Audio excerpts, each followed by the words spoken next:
problema niya. Wala! Yung edwin lang ko lang. Asawa ni Mian. Asawa nga mula eh.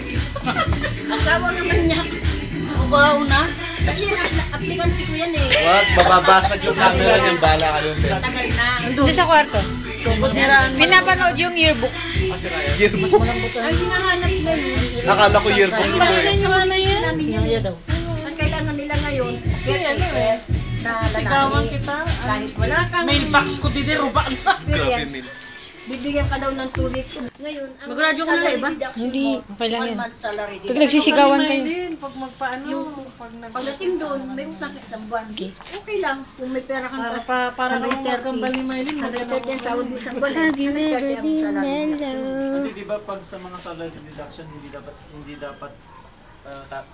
dapat lalagpas sa sahod mo po. Oo. Klaseng forum na to. Replacement fee. Placement fee. Ayun. Placement. Presidential. Pero dyan sa Canada na sinasabi ko, 1 month salary deduction. Hindi natin na naman yan.